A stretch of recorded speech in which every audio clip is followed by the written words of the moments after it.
Nous parlerons également des propos de Corneille Nangaa, président de la CENI, la Commission électorale nationale indépendante. Vous le savez, il est à l'extérieur du pays où il a eu à faire des sorties médiatiques, mais aussi participer à des assises de l'Organisation internationale de la francophonie, où il a dit clair et net qu'il n'y aura pas élection en décembre 2017, tel que prescrit l'accord de la Saint-Sylvestre. Corneille Nangaa a avancé des arguments, certes politiques, mais aussi techniques, qui ne faciliteront pas la tenue de ces élections, tel que dit par l'accord de la CENCO. Ainsi, pour en parler ici, dans le débat ouvert, nous aurons deux personnes comme d'habitude, deux invités.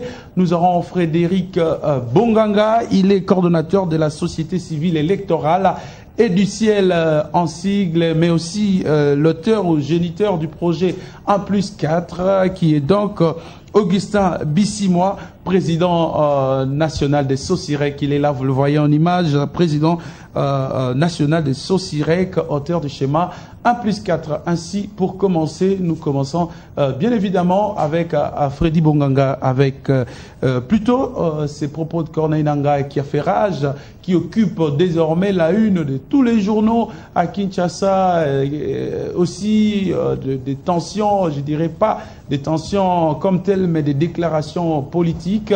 Comment vous jugez ces propos de Corneille Nangaa? C'est à l'extérieur, Freddy Bonganga, que Corneille Nangaa déclare qu'il n'y aura pas élection en décembre. Je crois que les propos du président de la CENI, Corneille Nangaa, à l'extérieur du pays, pouvaient attirer l'attention de tout Congolais. Parce que nous sommes arrivés au moment où la construction du pays reste la chose la plus importante.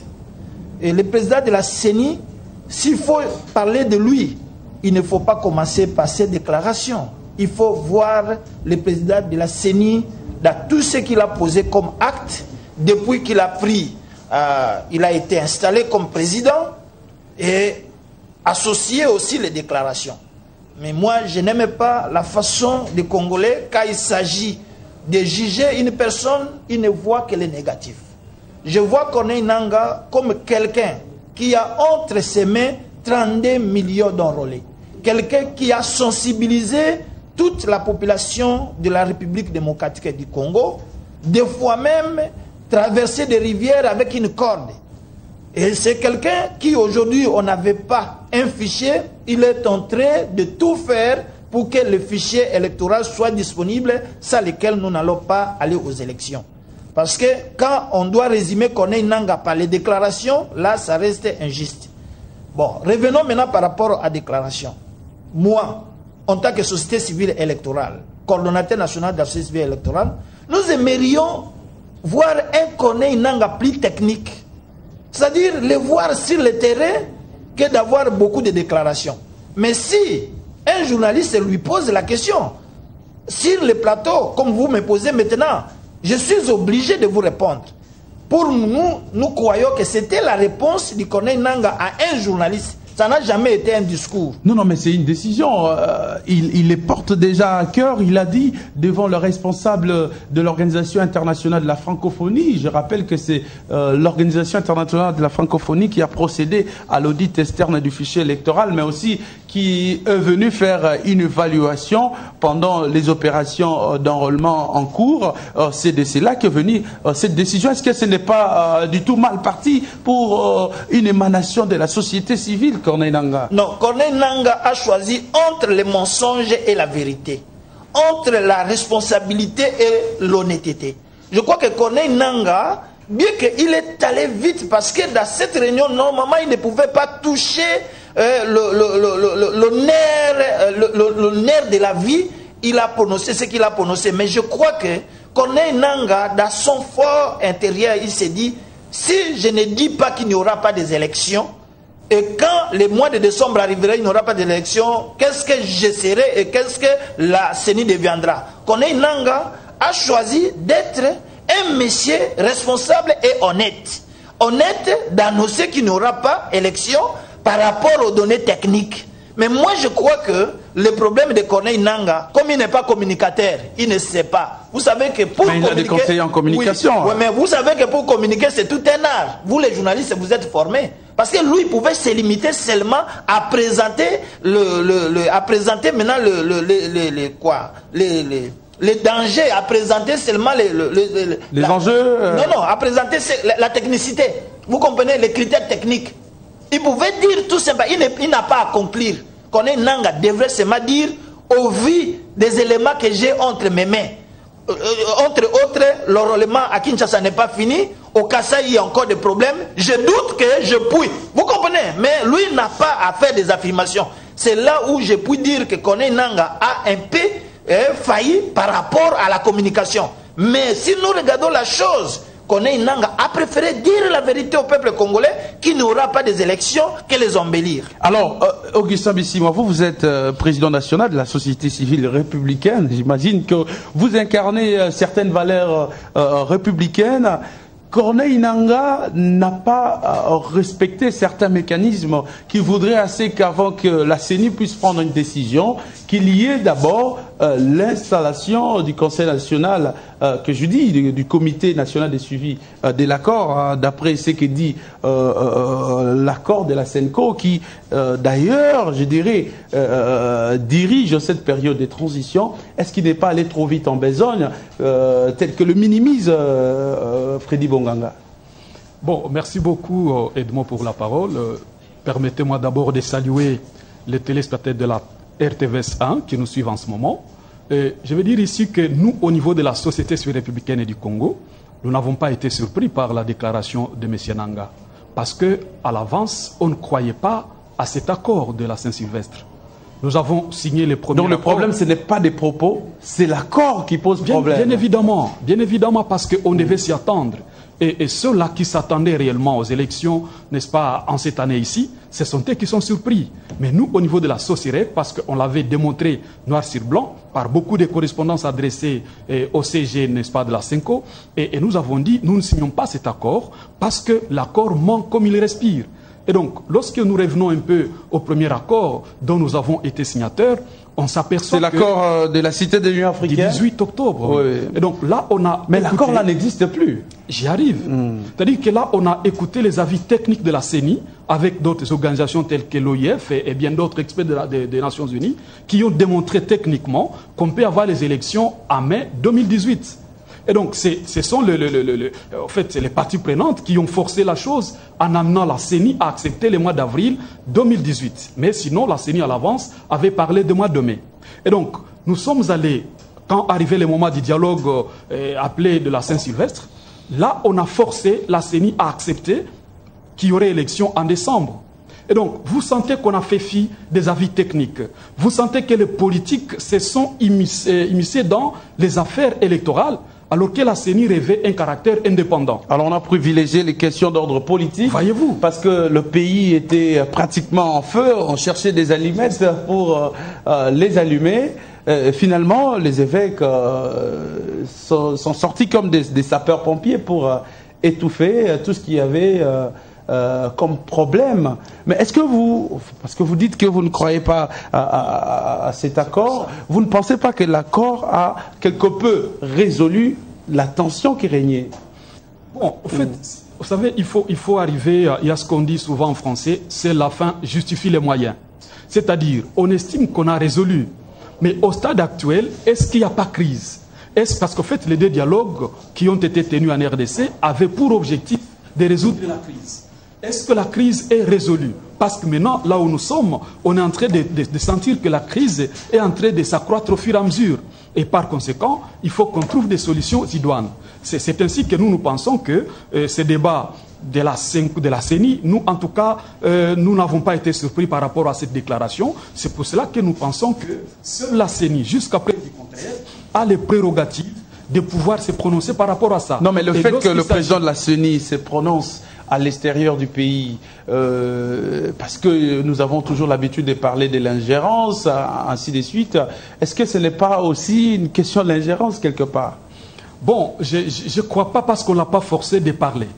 Comme l'a dit mon confrère le docteur Frédéric, on ne l'a pas forcé de parler. C'est-à-dire, il était dans un atelier ou dans une réunion ou un sommet, et il y a des questions qu'on lui a posées, et il était obligé de répondre. Oui, il devait présenter les défis techniques, ainsi de suite. Non, mais c'est la même chose, parce que lorsqu'on présente les défis techniques, et on se rend compte que tout ce qu'on est en train de présenter est en train de prouver qu'il y aura une possibilité d'avoir les élections en cette année.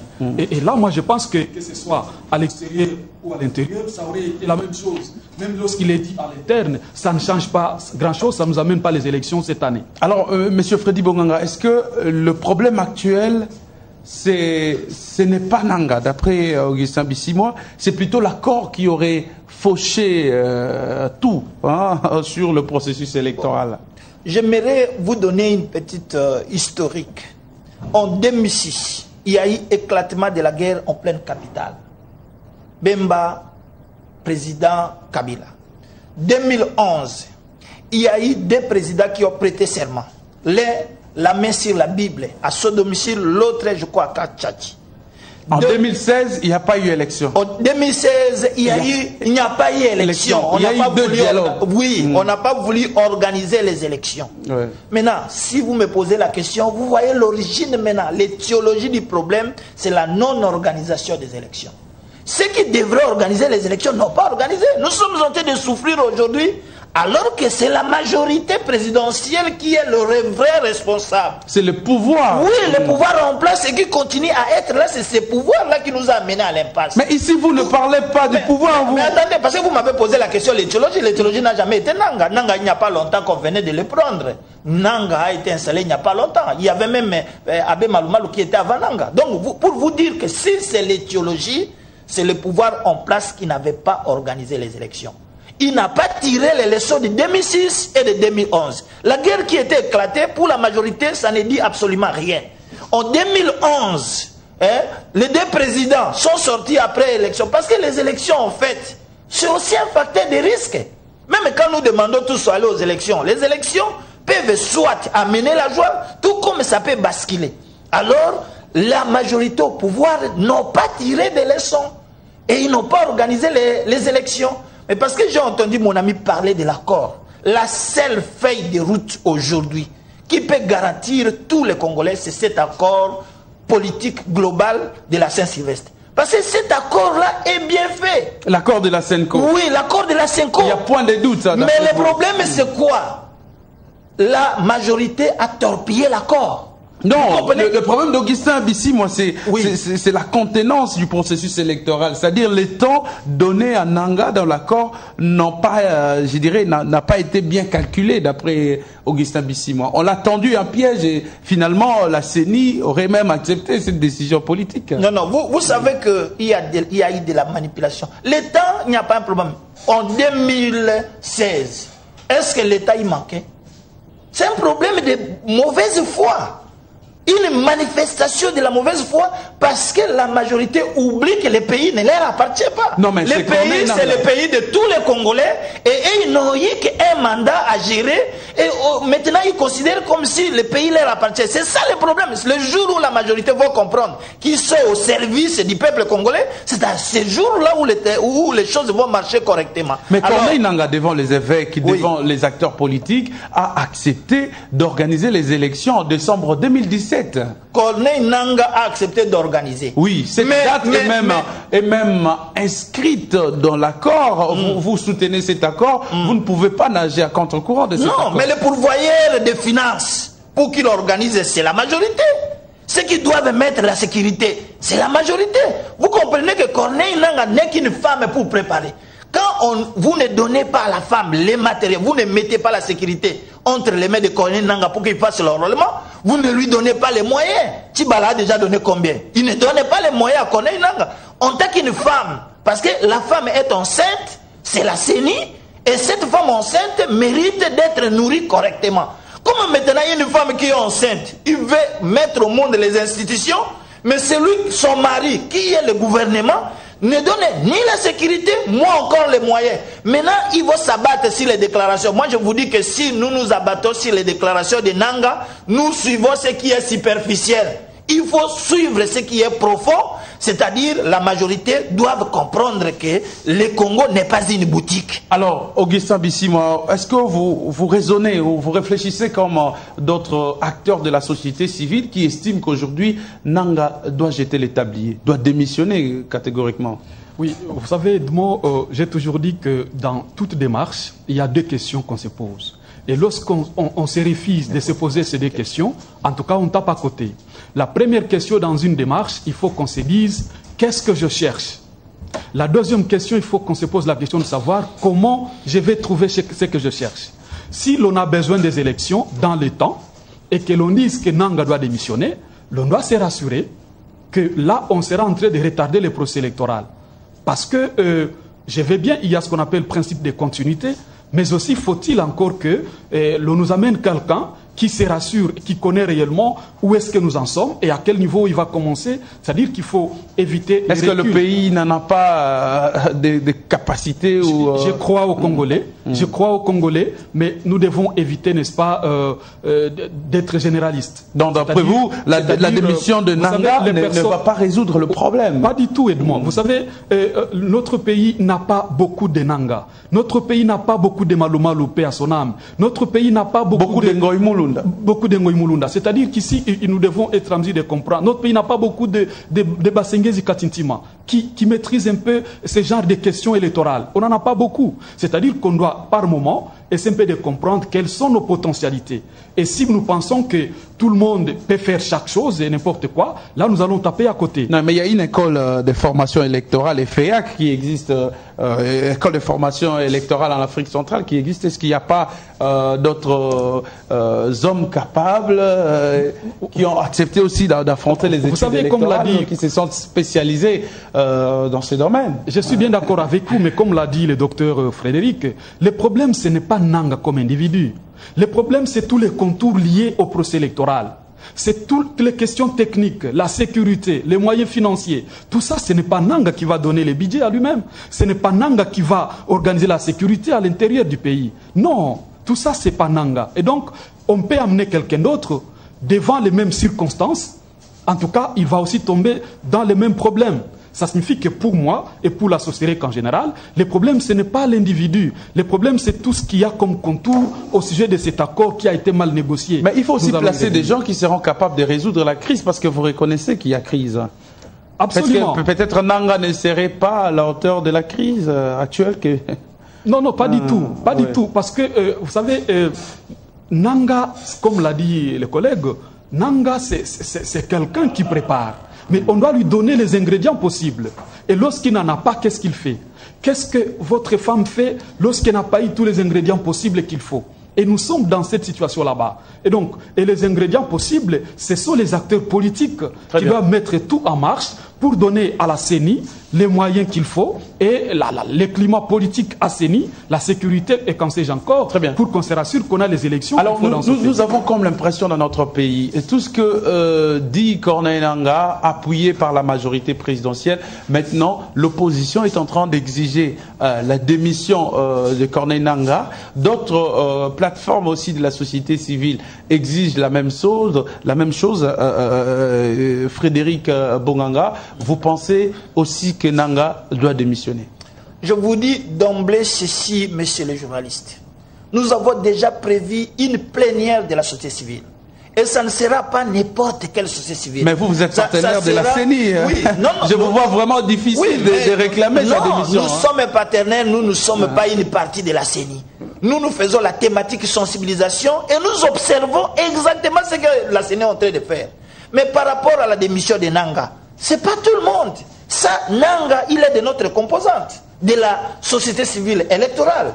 Et peut-être les gens ignorent l'accord. L'accord a 8 messages clés, parmi lesquels il y a un message où on parle de la redynamisation. Vous brandissez l'accord, pourtant, oui. C'est déjà violé cet accord. C'est violé, mais de manière ce n'est pas caduc. C'est torpillé par la majorité, mais ce n'est pas caduc. Je dirais ceci par rapport à la démission de Nanga. Nanga, il sera interpellé par sa composante qui est la société civile électorale. Pas moins de 300 organisations de la société civile. Et ça sera au palais du peuple. Nous voulons l'écouter. Il faut que tous les citoyens congolais écoutent Nanga cette fois-ci. au pays. Mais est-ce que... Attendez, oui, parce que vous ne pouvez pas condamner quelqu'un sans l'avoir écouté. Ceux qui déclarent déjà, qui demandent déjà son départ, est-ce qu'ils l'ont écouté? Mais quel est l'argument juridique que vous avancez qui vous donne l'autorisation de l'écouter en plénière? Parce que la CENI a déjà sa propre plénière, là où les décisions se prennent. Non, non, non. Il est allé là-bas comme un membre de la société civile. Corneille Nangaa, c'est l'un de notre base. Mais aussi longtemps qu'il a prêté serment. J'aimerais à ce que vous dites, vous puissiez dire la vérité à l'opinion. Mais je dis la vérité, vous avez vu, la majorité a changé un membre de la CENI il n'y a pas longtemps. Le MLC a changé aussi les leurs. Corneille Nangaa aussi n'est pas un balatidium. Il a quand même sa base qui est la société civile électorale. Et je vais vous dire que la société civile électorale convoquera Nangaa. Non, mais la loi électorale le dit, bien évidemment, après la prestation de serment. Je vous donne par rapport, parce que nous parlons de l'accord de Senko. L'accord de Senko, parmi les 8 messages clés, il y a la redynamisation. Parce que Corneille Nangaa a des compétences techniques, parce que c'est un bridge comme moi. Je suis un accrédité bridge. J'ai fait les élections. Mais en dehors de la compétence donc vous pouvez technique, aussi les remplacer. Il y a aussi la compétence morale. Vous comprenez, il y a aussi le problème éthique. Parce que quand un président de la République qui n'a pas, un président de la CENI qui n'a pas encore donné les résultats, il commence à être contesté. Vous voyez, la suite ne sera pas bonne. Voilà pourquoi nous, qui savons que Nangaa est le nôtre, parce que nous défendons à la majorité de défendre les propos de Nangaa. Là, il n'est pas leur membre. Vous comprenez? La majorité doit défendre les gens de la majorité qui sont au niveau de la CENI. Ils ne peuvent pas défendre Nangaa. Parce que cette manière-là de défendre Nangaa, c'est comme si Nangaa c'était un orphelin. Nangaa a la société civile électorale que nous sommes. Nous allons l'interpeller. Ça sera plus de 300 organisations de la société civile. Nous allons savoir pourquoi il a fait de pareils propos. Et nous allons peser Nangaa. Ce qu'il a dans son actif. Et ce qui n'en a pas, nous allons faire le bilan. Si nous trouvons que Nangaa est devenu léger, nous les remplaçons. Si nous trouvons que Nangaa n'est pas léger, il y a quand même quelque chose entre ses mains, comme l'a dit mon ami, nous n'allons pas prendre le processus électoral en otage. Il est devenu perméable. Vous pouvez le changer à tout moment. Laissez que Nangaa soit jugé par sa composante qui est la société civile électorale. Je ne permets pas aux politiciens de parler à Nangaa, surtout ceux de la majorité. Nous n'avons pas besoin de l'appui de la majorité. Parce que quand ils continuent à appuyer Nangaa, c'est comme si Nangaa c'est celui qui est sorti dans leur entraille. Donc là, la majorité est en train de faire une mauvaise chose. Ils appuient Nangaa comme si Nangaa était leur membre de famille. Mais le processus électoral implique beaucoup d'acteurs, notamment de la société civile comme des acteurs politiques. Tout à fait. Ce n'est pas un domaine privé de Corneille Nangaa où il parle, vous interdisez aux autres de commenter. Non, il y a certains membres de la majorité qui défendent Corneille Nangaa à corps écrit, entre autres le ministre de l'information. Non, ce n'est pas son problème. Nangaa n'est pas un orphelin. Nangaa a une composante, la société civile électorale. Vous comptez le défendre jusqu'au bout. Alors, conformément à l'accord global politique inclusif, il est dit la CENI doit être redynamisée. La majorité a déjà changé les membres qui étaient là-bas à la CENI. MLC aussi. Nous aussi, nous allons interpeller les nôtres. S'il y a quelque chose à lui reprocher, nous allons lui reprocher. S'il y a quelque chose à féliciter, nous allons le féliciter. Mais qu'on laisse Nangaa tranquille. Il n'est pas un orphelin. Il est venu de quelque part. On saura ce que nous ferons par notre membre que nous avons envoyé là-bas. Espérons que vous aurez le temps de mieux l'évaluer.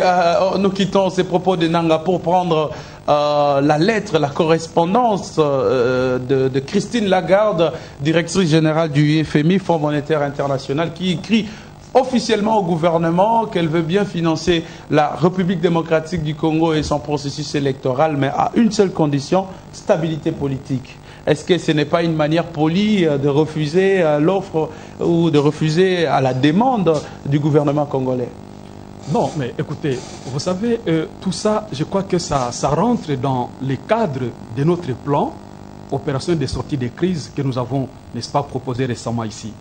Parce que nous avons... Non, mais le pays est asphyxié. C'est tout ça. Oui, oui. C'est tout ça. Bon, c'est-à-dire que nous, du 3 au 5, nous avons réfléchi dans un conclave et on a réfléchi sur tous les aspects au niveau de notre pays, la situation générale donc. Et là, nous avons compris que la crise, elle est là, elle est politique, tout. En tout cas, la crise, elle est aussi financière, économique. Généralement, on a cité tout ça.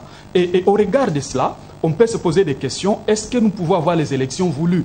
Parce que lorsque le Premier ministre fait une demande à l'extérieur, ça signifie qu'il faut également se dire comment va-t-il financer les procès électoraux. Alors nous devons nous poser des questions. Si nous allons avoir besoin de l'argent au niveau local, et là il faut qu'on réfléchisse que nous allons encore une fois repousser le procès électoral. Et si nous allons demander l'argent à l'extérieur, il faut qu'on se rassure qu'on a soigné l'image, les relations entre l'État congolais et certaines puissances occidentales. Parce qu'aujourd'hui, ce n'est pas un secret à quiconque. Ce sont des relations qui sont, n'est-ce pas, aujourd'hui à mal de positionnement. C'est-à-dire qu'il y a un problème par rapport à ça et il faut qu'on se rassure. Donc quand Christine parle de décrisper la situation politique, c'est ça, il entre un peu dans notre plan. Et le seul moyen de décrisper la situation politique, c'est organiser une transition générale du type 1+4, comme je l'avais dit dans notre plan là-bas. C'est-à-dire qu'il faut encore amener tout le monde, encore une fois, à réfléchir, à se dire, parce qu'en fait, les gens qui n'évaluent pas leur action ne réussissent toujours pas. Il faut que par moment, on essaie un peu de s'asseoir et évaluer l'action de cet accord ici qui a été mal négocié selon nous. Et donc, où est-ce que nous en sommes? L'accord a prévu qu'il y aurait élection en cette année 2017. Mais maintenant, le patron du FMI, le patron de la CENI a dit qu'il n'y aura pas élection cette année. Alors, qu'est-ce que deviendra cet accord? Qu'est-ce qui va arriver au pays? Qu'est-ce qui va arriver aux institutions de la République qui sont des surcroît illégitimes? Tout ça, c'est un débat. Je vais prendre les propos du collègue qui a dit qu'il y a mauvaise foi au niveau de la majorité présidentielle. Je ne voudrais pas parler de la majorité parce que ce n'est pas une institution. Je voudrais parler du gouvernement. S'il y aurait, n'est-ce pas, mauvaise foi dans non, les mais chefs... il a démontré qu'il y a bien évidemment mauvaise volonté. Si, Janvier, Edmond, s'il y a mauvaise volonté, qu'est-ce que nous faisons pour contraindre le président Kabila, parce qu'on estime qu'il n'a pas cette volonté de nous amener aux élections? Pour les contraindre, qu'est-ce qu'il faut faire? C'est ça le débat. Il faut amener, selon la Socérec, 3 vice-présidents ici de l'opposition à venir dans l'institution président pour qu'on s'autocontrôle, pour qu'on arrive... Nous allons en parler, c'est un vaste projet, un vaste schéma 1+4 que nous allons découdre tout à l'heure. Alors, Freddy Bonganga, tout à l'heure, vous étiez en train de hocher la tête, vous n'étiez pas d'accord avec Augustin Bissimois.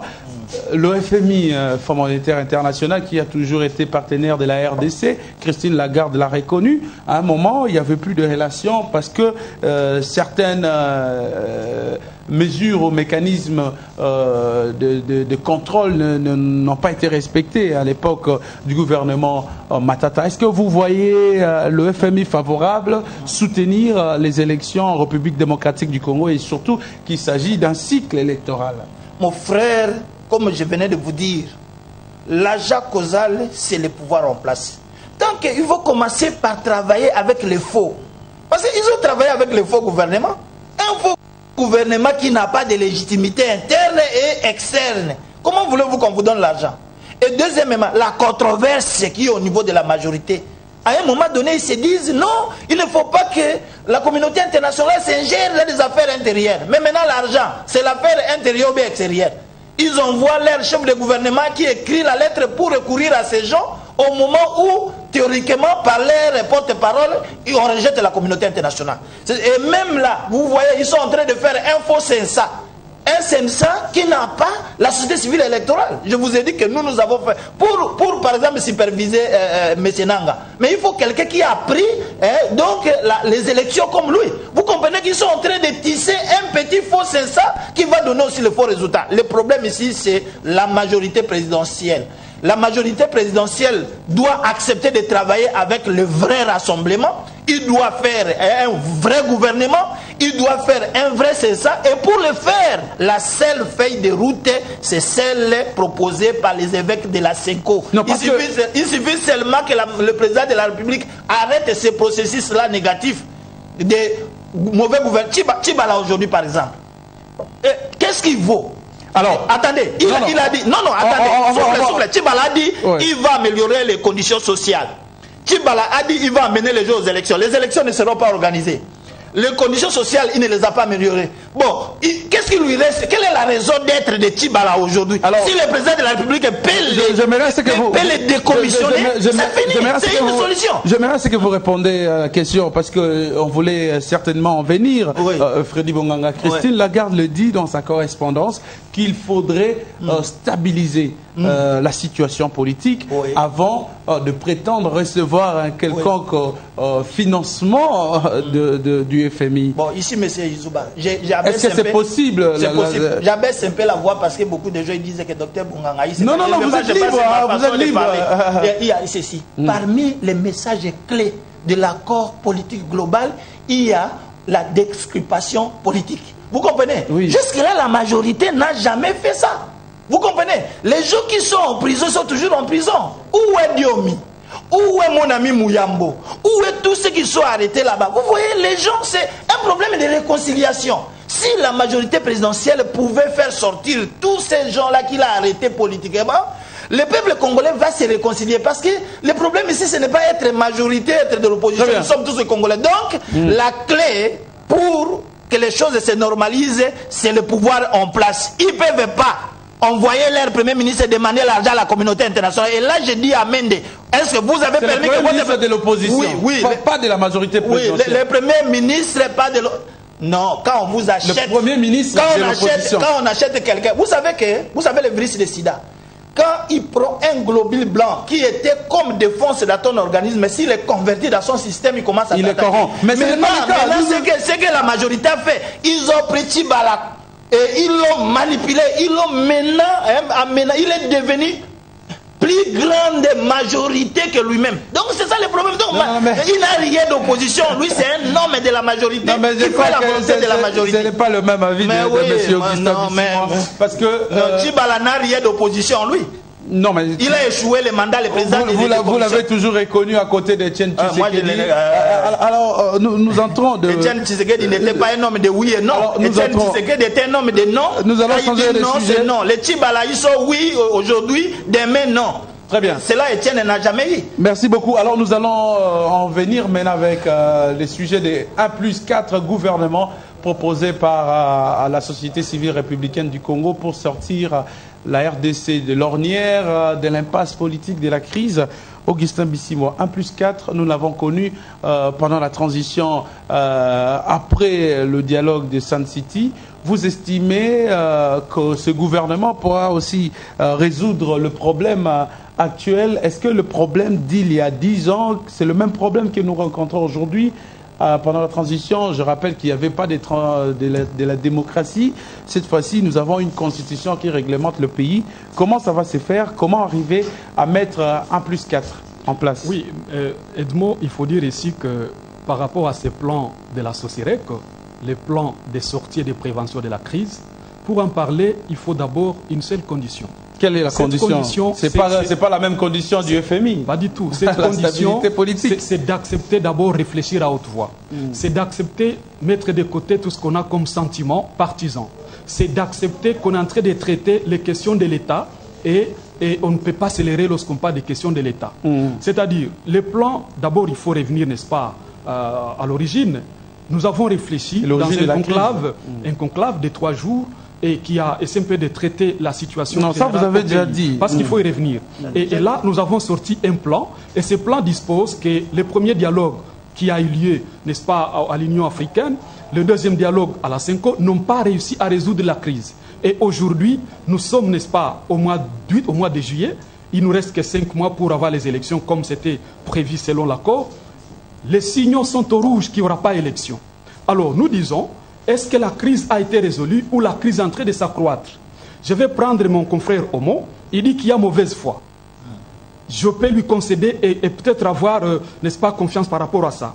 Il dit que l'accord ici est torpillé. Il dit que Nanga est déjà contesté. Il dit que le pouvoir en place ne veut pas organiser les élections. Il dit qu'il y a un fond, c'est ça. Voyez-vous?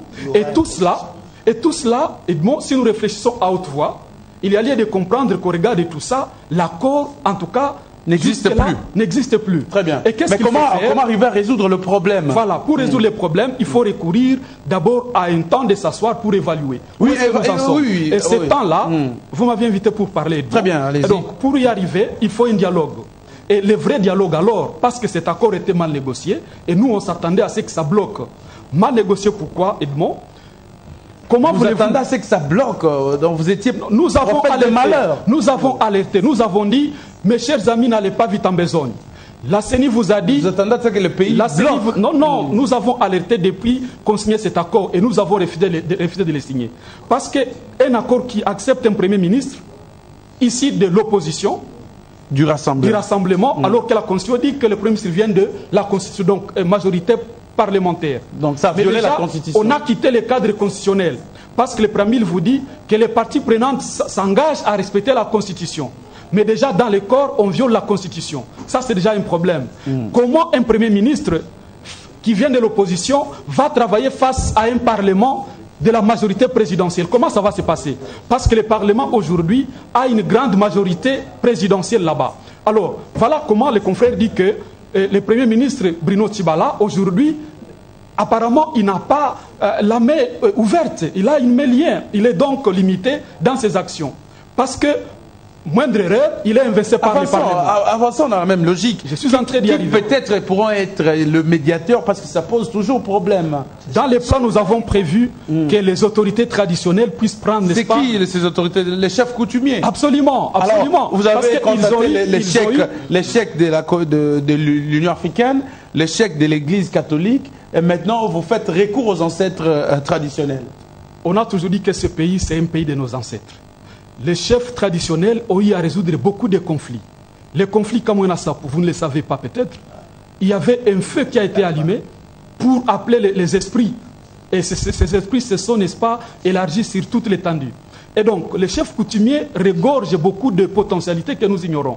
Et si nous leur donnons cette occasion de mettre tout le monde ensemble, je pense que nous allons résoudre la crise. Mais qui sera le président pendant cette période de transition? Nous avons prévu 1+4, le président Kabila. Il va rester. Il reste pourquoi? Il reste. Mais d'autres personnes estiment que c'est lui le problème. Excusez, j'y arrive. Si l'accord ici, si nous tenons à cet accord qui dispose que nous devons respecter la Constitution, l'article 70 vous dit qu'il reste en fonction jusqu'à l'installation du nouveau président élu. Si les gens estiment qu'il doit partir, il faut qu'on définisse comment il va partir.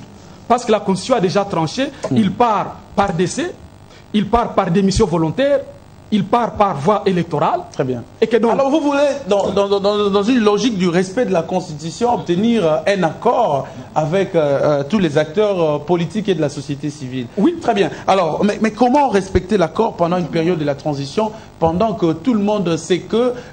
comment respecter la Constitution plutôt pendant une période de la transition, pendant que la Constitution elle-même a été déjà violée? Nous devons définir nous sommes dans quoi. Très bien. Parce que maintenant nous sommes gérés par la Constitution, nous sommes gérés par l'accord, nous sommes gérés par les arrangements particuliers. Très bien. Nous sommes dans quel état? Très bien. Je reviens à vous pour terminer. À vous, comment 1+4 pourrait résoudre le problème? Vous aviez suivi, il faut faire retour à l'ordre constitutionnel. Vous avez mis en place un Premier ministre, pourtant la Constitution dit le contraire. 1+4 peut-être favorable pour la sortie des crises. 1+4, ça c'est perdre l'État inutilement, alors que nous avons un accord politique globale inclusive. Mais ça ne marche pas. Parce que peut-être les gens ne savent pas. Je vais vous rappeler d'abord. Vous n'avez pas respecté certains principes. Vous avez même, vous reconnaissez qu'il y a faux Sensa, faux gouvernement. Mais le faux Sensa, c'est la majorité, comme je vous ai dit, qui veut mettre. Parce que la majorité tentait de torpiller l'accord. Mais je voudrais vous rappeler d'abord les 8 messages clés qui sont dans l'accord. La première chose que nous avons eu par rapport à cet accord, la Constitution de la République ne sera pas changée ni modifiée. Deux. Le président de la République n'aura pas un 3e mandat. Parce que quand il nous appelle dans l'accord de 1+4, c'est que le président va encore rester. Alors que l'accord dit déjà que le président de la République n'a pas le 3e mandat. 3. Pas de référendum. 4. Le Premier ministre est présenté par les rassemblements. Le Premier ministre, pas les candidats comme la majorité ont fait. Le Premier ministre est présenté par les rassemblements. 5. Et les rassemblements, c'est le vrai rassemblement. 5, attendez, le vrai rassemblement qui avait amené toute l'opposition chez les prêtres par Félix. Ça, c'est le vrai rassemblement. Pas les rassemblements d'Olengankoi et le top là qu'on a pris. Pas ça. 5. 7, il y avait le problème de description politique. 8, enfin. 8, il y a la redynamisation de la CENI. Vous comprenez que les prélats catholiques ont tous les olis. Nous avons 8 messages clés. Quand on doit encore rentrer dans l'accord, c'est une façon d'aménager seulement le pouvoir en place. Aujourd'hui, avec l'accord qu'on a déjà signé, L'accord n'est pas mauvais, l'accord est bon. Mais c'est la majorité qui font des manœuvres, ils torpillent les vrais accords. Les textes, il est bon. C'est un problème d'application. Il suffit seulement que le président de la République, je vous apprends, le président de la République est allé voir M. Outembi là-bas à Kisangani. Il suffit seulement que le président de la République enlève l'épée de pouvoir qu'il a donné à Obé Minakou et Léo Kengo Wadondo. Les prêtres, ils vont prendre. On va mettre peut-être des semaines d'accord, on continue avec le processus, avec tous les acquis que je viens de vous citer. Mais nous amenons encore dans une autre théorie, ça c'est les manœuvres de la majorité, parce que ils étaient dans le dialogue de l'OIA, ce n'était pas inclusif, l'accord, et tout ça, ils gagnent l'État. Or, les signes vitaux de la population congolaise sont au rouge. Les Congolais ne savent plus manger. Nous n'avons plus l'État à leur accorder. On ne va pas aller accorder. C'est question d'un nouveau dialogue. Hein? Oui, parce qu'on ne croit plus au pouvoir en place. Parce que le pouvoir en place n'a pas apporté les solutions dans les vécus quotidiens de la population. Alors, comme nous ne croyons plus à ces pouvoirs-là, vite, nous devons aller aux élections. Les prélats catholiques doivent reprendre la chose à la main avec un vrai gouvernement, avec un vrai CENSA, avec tous les acquis, et vous verrez que le problème sera résolu. Et même la communauté internationale que vous cherchez là, viendront d'elle-même et apporteront les moyens afin que nous soyons en marche. Donc voilà, je parle comme fils de ce pays qui a les sang. Comme membre de la société donc Congolais né des Congolais, donc celui qui a les sang congolais. Très bien. Et qui n'aime pas que mes frères qui sont au Kasaï soient tués. Donc je pleure, j'ai des larmes chaudes. Très bien. C'est terminé cette émission, mesdames et messieurs. Nous allons accorder un temps favorable pour permettre à nos invités de conclure, mais aussi de répondre très brièvement à notre dernière question d'ici mois. Augustin, comment se fera la composition de 1 plus 4? Qui seront ces 4 personnes qui viendront seconder le chef de l'État? Bien, je voudrais d'abord prendre au mot mon confrère qui... Vous n'avez pas assez de minutes. Qui reconnaît que tous les signaux sont au rouge. Si les signaux sont au rouge, comment on va avoir les élections? C'est ça un peu le débat. Et donc, nous avons prévu qu'il y ait un président de la République, les vice-présidents issus du Rassemblement. Le premier vice-président. Premier vice-président issu du Rassemblement. Deuxième vice-président issu du Front pour le respect de la Constitution. Le troisième issu... Front pour le respect de la Constitution, de F. Bazaïba. Et le troisième, ça sera le signateur du dialogue du 18 octobre. Kamere. Enfin, la majorité présidentielle. Cela parce qu'on estime qu'il y a une mauvaise foi. Oui, on estime qu'il y a mauvaise foi du président Kabila d'organiser les élections. En ce moment-là, les 3, lorsqu'ils viennent, on va les contraindre. Si on estime qu'il y aura des alibis par rapport à l'argent sécurité, les 3 vont contraindre le président Kabila à nous donner des élections. Mais vous avez mal disposé les 3 vice-présidents, par exemple, qui se suivent. Ils sont tous de l'opposition. Vous avez Rassop, Front pour le respect de la Constitution, et puis opposition ici.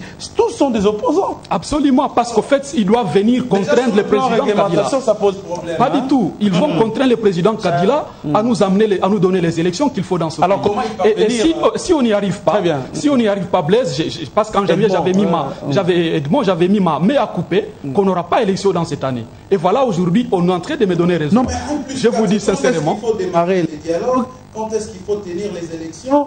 On ne sait pas aujourd'hui quelle est la part que nous réserve la crise politique, quelle est la part que nous réserverait la crise économique et la crise technique sociale. Donc, voilà tous ces ingrédients.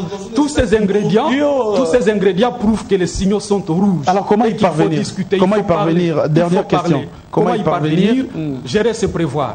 Nous avons demandé qu'avant qu'il ne soit tard, que les gens puissent s'asseoir et discuter de manière à ce qu'on trouve, n'est-ce pas, un consensus qui nous permet d'avancer les pays. Parce que les signaux sont au rouge, comme l'a dit le confrère, et franchement, j'ai rejoint ce qu'il a dit, alors, et je continue à valoir un peu mon plan.